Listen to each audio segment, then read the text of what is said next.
Now, I've given you the introduction to Whāmek, and something that I sort of prided myself on knowing a bit about New Zealand history, but I never knew that there was an Article 4 of the Treaty of Waitangi. In actual fact, I think, well, no, this is a good time to introduce Professor of History at AUT, Professor Paul Moon. He joins us now. Paul, thanks very much for joining us, mate, and clarifying this issue. Welcome along. Good morning, Michael. Okay, Article 4. When I was researching this yesterday, I actually was given a parliamentary exchange that happened way back in 2003, Paul, between Stephen Franks, when he was then an ACT Member of Parliament, and he posed a question to the Minister in charge of treaty negotiations at the time. You'll probably remember her, the Honourable Margaret Wilson, who I think was a law professor from Waikato, from memory. And they had this chat about the putative fourth article of the Treaty of Waitangi. Can you please tell us what it is, how it arrived, and its status, please? In a different order, how it arrived was through, I think, largely the workings of the Catholic Church in the early 1990s. A group of bishops in particular, Catholic bishops, got together around 1995 in a conference, and they started to promulgate this idea that there's a fourth article of the treaty. It's not a written article, it's a spoken article. And it stems from an exchange that took place at Waitangi on the 6th of February 1840, where Hobson was presenting this treaty to the chiefs for the first time. It's a secular document. You can read it. It's just about issues to do with sovereignty and government and so on. Everyone's familiar with that debate. But one of the people present there was a Catholic bishop, Pompelia, and he was annoyed about this treaty. He didn't like the idea of British sovereignty. He had tried to dissuade chiefs from signing the treaty. Anyway, he is largely ignored, but he then stood up and said, look, what about Catholic chiefs? Will they be covered by the treaty? And everyone who heard this question was scratching their heads, wondering, what's it got to do with it? Everyone's covered by it. He said, well, I want it made explicit. So a statement was issued to say, Hobson said, look, chiefs who are Anglicans, who are Methodists, who are Catholics, who have their own indigenous religious views, they're all covered by the treaty. That's self-evident. And that was it. So it was almost a sort of little bit of politics, a bit of game playing at the time of the signing, just at Waitangi, where fewer than 10% of the chiefs signed the treaty. Then we fast forward to the 1990s, where branches of the Catholic Church are saying, well, look, this is actually an article of the treaty because it was a promise made at the time of the signing, and they falsely cited international law to verify their claim. It then entered the bloodstream, and like a lot of ideas from history that go into the bloodstream, once they start circulating, it's very difficult to get them out.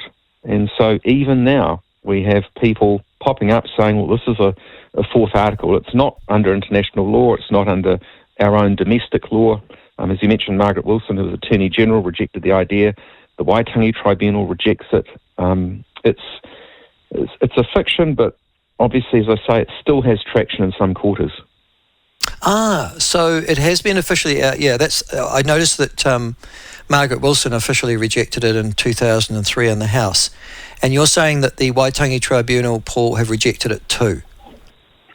Well, the Waitangi Tribunal is governed by the Treaty of Waitangi Act, and Section 5.2 of the Act very clearly says that the tribunal has to base its work on the text of the treaty. And it gives the three articles comprise that text, essentially, with a preamble.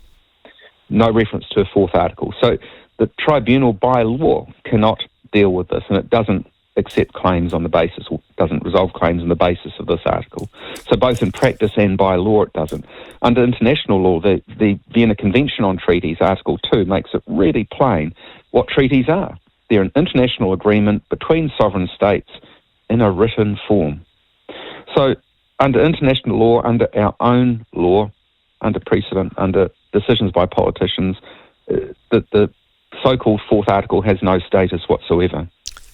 So, I don't know if you're aware, you probably were, Whāmek have decided that it is, despite everything you've just said, Paul, it is part of their treaty, and they will interpret it on a daily basis to aid and assist their decision-making, this fourth article.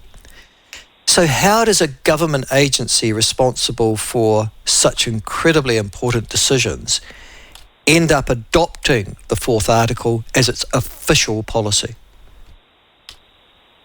Obviously, the explanation leads to the conclusion that they're getting bad advice. And the question then is, what sort of process and decision-making leads to that situation? How do they somehow obtain advice that's so impoverished historically and legally? And I suppose they'd have an answer for that. I'd be very interested in what it is. I haven't seen any evidence to the contrary that there is a fourth article, and as I say, all the evidence that does exist shows that it's a fiction. So the idea that any government agency would adhere to this fiction is cause for concern, I would have thought. I would have thought so too. Well, we will be talking to the Minister in charge of FOMAC, obviously, later this week, who ironically is David Seymour, and here he is wanting clarity around the principles of the Treaty of Waitangi. His own department's gone and created an entirely new one. So, as I said in my explanation, you might not have heard it. I became aware of this situation reading through Radio New Zealand the reports of a tikanga expert.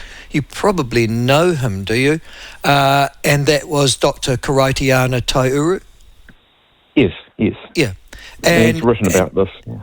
Well, he has. And that was the interesting thing, because he said, well, in actual fact, he was talking historically, and just relatively recently historically, other government departments had adopted this as well in the past. That goes back to that analogy of the bloodstream. Once these ideas get into circulation, they go in all sorts of directions, and you only find out about it afterwards. And as I say, extracting it is very difficult. I'm aware even of a person, I think he's got connections with Otago University, Alistair Rees is his name, and as recently as a few years ago, he was promulgating this idea of a fourth article, and I was astonished. I couldn't believe that someone who was associated with the university would still be pushing this line when the evidence is categorical that there is no fourth article.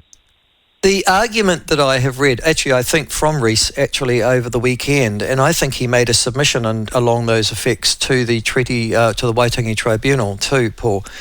But it seems to be the article that, well, because it was orally discussed on the treaty grounds on the 6th of February 1840, essentially it became part, which I guess is the argument of the Catholic bishops as well, it became part of the treaty de facto, and it's up to us now to recognise the oral contract that was promulgated on that day. Is that the rationale they're talking? Well, that's his rationale, and it's wrong on several bases. Firstly, international law, as I mentioned, under the Vienna Convention on Treaties, makes it explicit that the content of the treaties concerned have to be in writing. So it fails at that hurdle.